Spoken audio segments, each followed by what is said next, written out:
Hello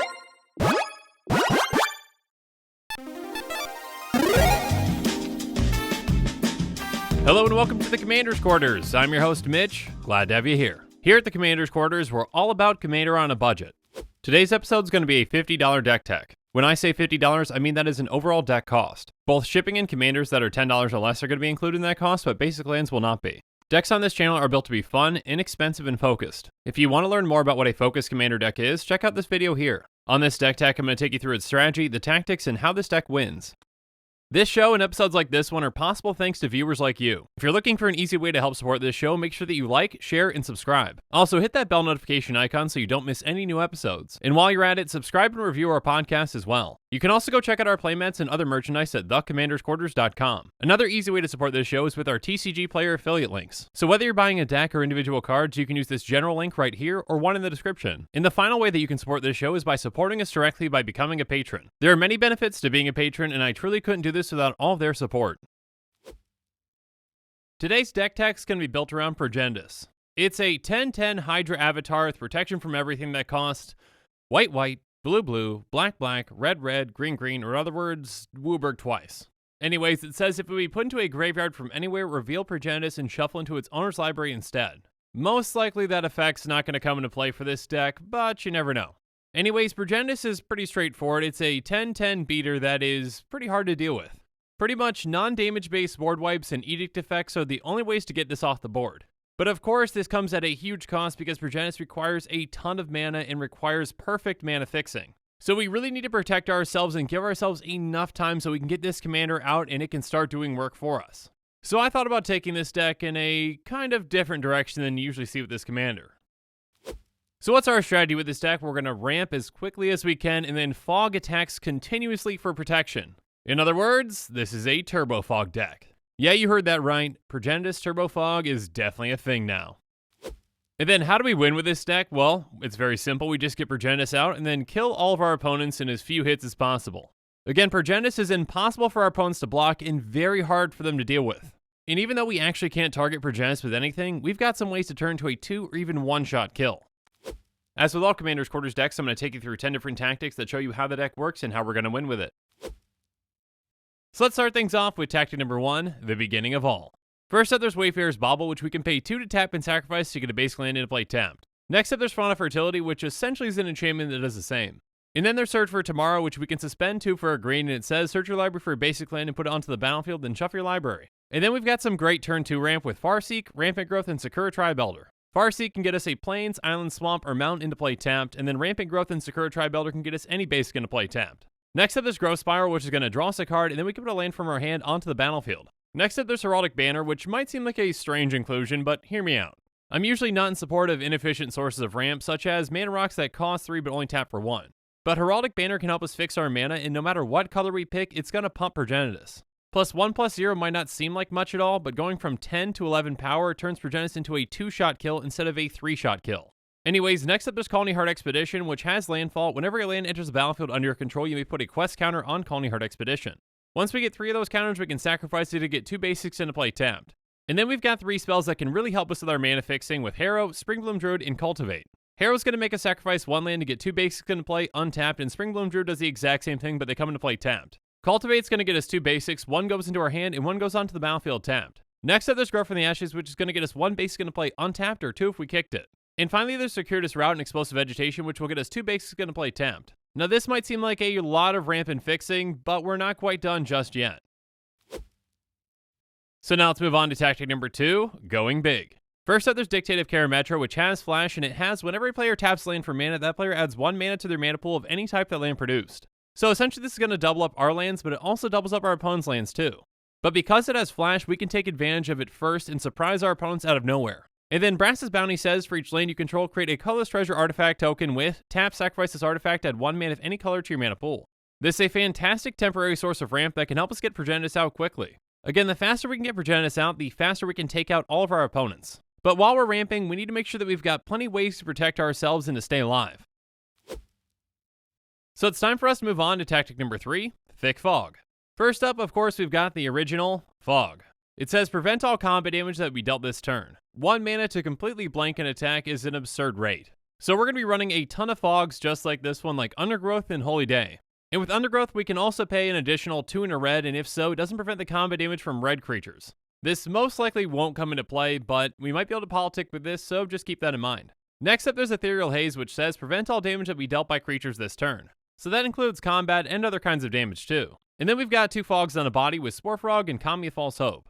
Up next, we've got 3 fogs that we can cycle if we need to with Angel Song, Lull, and Haze of Pollen. And then we've got a very flexible fog with Dawn Charm. It says choose 1, prevent all combat damage to be dealt this turn, regenerate target creature, or counter target spell that targets you. Most of the time we'll just choose that first mode, but it's always nice to have options. Speaking of options, we're also running Batwing Broom. It says prevent all combat damage that we dealt this turn if white was spent to cast this spell, and each player loses 1 life for each attacking creature they control if black was spent to cast this spell. So if we pay white-black to cast this spell, we get both effects. Having cards like this in our deck can be a great deterrent from people attacking us in the first place. Because after we cast something like this, people are going to think twice on what effects that we have that can negatively impact them when they choose to attack us. But aside from a fog that hurts others, we've got some fogs that can actually help us even more. Respite says prevent all combat damage that we dealt this turn, you gain 1 life for each attacking creature. Riot Control says you gain 1 life for each creature your opponents control and prevent all damage to be dealt to you this turn. And then Blunt the Assault says you gain 1 life for each creature on the battlefield, prevent all combat damage to be dealt this turn. So essentially, each of these can gain us a lot of life while protecting us at the same time. Now we've gone through all of our traditional fog effects, but we still got some more cards that can also help us out in a similar way. So now let's move on to tactic number 4, Dense Mist. First up, there's Aether Eyes, which says return all attacking creatures to their owner's hand. So essentially this is a fog that can really set one player back if they swing out at us. And then there's Reigns of Power, which says untap all creatures you control and all creatures target opponent controls. You and that opponent each gain control of all creatures the other controls until end of turn. Those creatures gain haste until end of turn. This is an extremely flexible card that can help us out in a lot of ways. If someone's swinging out at us, we can just steal someone else's board and then block with their creatures instead. This can even be a win condition if someone else has a dominant enough board. Aside from Progenitus, we're really not running any relevant creatures in this deck. So we can essentially be exchanging nothing for a lot of creatures. Up next, there's Blood Reckoning, which says whenever a creature attacks you or a planeswalker you control, that creature's controller loses 1 life. And then Revenge of Ravens does the exact same thing, but we also gain 1 life too. These are both great deterrents, especially for a fog deck. This makes our opponent's decision a lot tougher when it comes to attacking us. Are they going to risk attacking us with 5 creatures to lose 5 life and then we just fog it? Probably not. So while these actually aren't fogs themselves, they can save us from casting a lot of fogs throughout the game. And finally, there's Chronomantic Escape, which is a fantastic card in this deck. It has to spend 3 for a 2 and a white, and it says, until your next turn, creatures can't attack you, remove Chronomantic Escape from the game with 3-time counters on it. So essentially this is a every 3 turns you can't attack me spell. And that can essentially save us from having to cast 3 fogs in that time around the table. But aside from these cards, we've got some others that can help us save us some fogs too. Let's go over those now in tactic number 5, Crashing Wave. First up, there's Aether Gale, which says return 6 target non-land permanents to their owner's hands. Bouncing some key pieces back to our opponent's hands can really slow them down. And then Displacement Wave does this in an even bigger way. It says return all non-land permanents with converted mana cost of X or less to the owner's hands. Gaze of Granite is similar, but it's going to destroy each non-land permanent with converted mana cost of X or less. Both of these are fantastic in this deck because they can really set our opponents back while not really hurting us at all. And once we have Progenitus in play, we can basically just get rid of everything else aside from Progenitus. And finally, we're going to be running some more removal with Oblation and Crush Contraband. Oblation says the owner of target non-land permanent shovels it into their library, then draws 2 cards. And Crush Contraband says choose 1 or both, exile target artifact, or exile target enchantment. We've actually got some ways to stop our opponents from doing things in the first place. So now let's move on to tactic number 6, Counterplay. First up, there's Negate, which is going to counter-target non-creature spell. And then there's Plasm Capture, which says, counter-target spell at the beginning of your next pre-combat main phase at X mana in any combination of colors to your mana pool, where X is that spell's converted mana cost. And then Spell Swindle is very similar, but it's going to give us treasures for that spell's converted mana cost. Essentially, these are both ways to really ramp us and to help us get our commander out quickly when someone tries to cast a big spell. Now, these cards are great, but although we've talked about the fog aspect of the deck, we still need to talk about that turbo aspect of the deck. Because without card draw, we're going to run out of fogs, and then we'll probably die.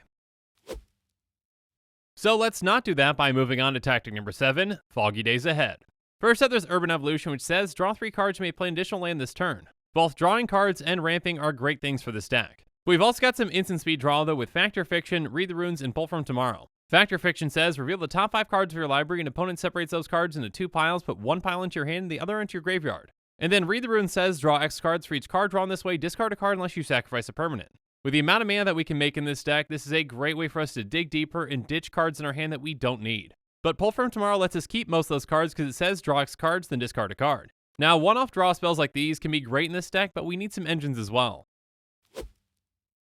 So now let's move on to tactic number 8, rolling in. First up, there's Folio Fancies, which says players have no maximum hand size and pay XX and tap it, each player draws X cards. So this and some of our other engines might help out all players, but really, we just really need to get those fogs into our hand. If we can survive long enough, that card advantage is going to be pretty much meaningless unless they can find ways to deal with Progenitus. And again, Progenitus is pretty hard to deal with, and we've got some ways to make it even harder to deal with. Regardless, let's keep going through more of our engines with Dictative Crewfix and Rites of Flourishing. Dictative Crewfix has flash, and at the beginning of each player's draw step, that player draws an additional card. Rites of Flourishing doesn't have flash, but it does that exact same thing, and it also says each player may play an additional land on each of their turns. Rites of Flourishing is perfect for this deck because it's going to let us draw extra cards and put extra lands into play. Next up, there's Monastery Siege, which when it comes into play, we choose either Khans or Dragons. Khan says, at the beginning of your draw step, draw an additional card, then discard a card, and Dragon says, spells your opponents cast that target a permanent you control cost 2 more to cast. Most of the time, we're going to choose Khans, but there are some situations where Dragons can come in handy. And then there's Everwatching Threshold, which says whenever an opponent attacks you and/or a planeswalker you control with one or more creatures, draw a card. So this can essentially help us replace the fogs that we have to cast when we're attacked. And then there's Commander's Awakening, which has Ascend. At the beginning of your upkeep, each player draws a card. If you have the city's blessing instead, only you draw a card. Next up, there's Mind Unbound, which says at the beginning of your upkeep, put a lore counter on Mind Unbound, then draw a card for each lore counter on Mind Unbound. So it's going to start us off by drawing 1, then 2, and so on and so forth. Eventually, this can just basically refill our entire hand and provide us a ton of fogs. Finally, there's Otherworld Atlas, which we can tap to put a charge counter on it, and then tap it and each player draws a card for each charge counter on Otherworld Atlas. Now again, this is going to draw our opponent's cards, but if they can't get past our fogs, then it's not going to matter. But aside from drawing cards, we've got some other ways to get fogs. So now it's time for us to move on to tactic number 9, Return of the Fog. First up, there's Nostalgic Dreams, which says the additional cost to cast it, discard X cards, and return X target cards from your graveyard to your hand, exile Nostalgic Dreams. So essentially this helps us replace dead cards in our hand with more fogs. And then Wildest Dreams costs XX and a green and says return X target cards from your graveyard to your hand, exile Wildest Dreams. Reap the Past is a bit cheaper, costing X red and a green, and says return X cards at random from your graveyard to your hand, exile Reap the Past. Even though it might be random, with the amount of mana that we can put into this, we're going to get back some good stuff. Now we've talked about fogging our opponents to survive, but how do we actually finish out the game? Let's go through that now in our final tactic, tactic number 10, One-ish Hit Wonder. First up, there's Savage Summoning, which is a fantastic card for this deck. It's an instant that says, Savage Summoning can't be countered, the next creature card you cast this turn can be cast as though it had flash, that spell can't be countered, that creature enters the battlefield with additional +1/+1 counter on it. So essentially for an extra green mana, we can cast Progenitus at instant speed, it can't be countered, and it becomes a 2-shot kill. The difference between 10 and 11 mana is absolutely nothing for this deck, so this is well worth it. But another card that can protect us when we cast Progenitus is Rhythm of the Wild. It says creature spells you control can't be countered, and non-token creatures you control have Riot. So essentially we can choose that they come into play with either a +1/+1 counter or haste. A Progenitus that again can't be countered and can either swing right away or can be a 2-shot kill is huge. Now because Progenitus has protection from everything, we can't just equip it up with a bunch of things to turn into a 1 or 2-shot kill. So there are some workarounds that we have to make it even more powerful, but there's one pretty fantastic one. And that would be the Golden Pig of this deck, which is the #1 card out of our 99. And the Golden Pig of this deck is Finest Hour. It's an enchantment that costs 2 green, white, blue, and it has Exalted. So whenever a creature we control attacks alone, that creature gets +1/+1 until end of turn. And then whenever a creature you control attacks alone, if it's the first combat phase of the turn, untap that creature after this phase of additional combat phase. This essentially turns Progenitus into a 1-shot kill on its own. When Progenitus swings for the first time, it's going to get +1/+1, turning into an 11/11 unblockable killing machine. And then because it's obviously the only creature we're going to be attacking with, we get to untap it and then swing again. It's going to get another +1/+1, although that doesn't really matter, so it's going to be a 12/12 and hitting for another 12 damage. That's essentially 23 commander damage that we can dish out each turn. Again, Progenitus is a killing machine that's already really hard to stop, and this makes it even more effective. And that's why this is the Golden Pig. But now that we've gone through the spells in this deck, let's go on to the mana base. First up, there's Command Tower, which can tap for any of our colors, and Exotic Orchard, which can tap for any of our colors most of the time. Next up, there's Evolving Wilds and Terramorphic Expanse, both of which we can tap and sacrifice to get a basic land into play tapped. And then we're running 3 lands that can actually ramp us with Frozen Verge, Myriad Landscape, and Blighted Woodland. Next up, we've got 2 lands that can pump Progenitus with Sheffet Dunes and Castle Embereth. Next up, we're running 4 lands that can put a +1/+1 counter on Progenitus when it comes into play with Llanowar Reborn, Ornreath the Vastwood, Opal Palace, and Guildmage's Forum. And finally, we're running 24 basic lands. 12 of those are going to be a forest, 5 will be an island, 3 will be a swamp, 2 will be a plains, and 2 will be a mountain.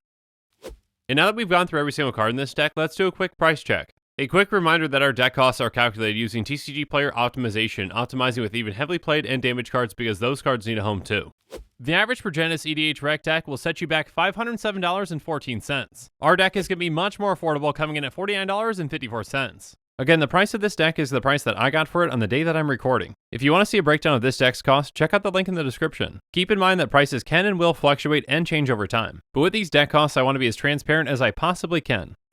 Again, Commander's Quarters decks are built to be tuned and focused within their budget, but there are always ways that we can improve on them. So let's go through some reasonable upgrades now to see what some of those ways just might be.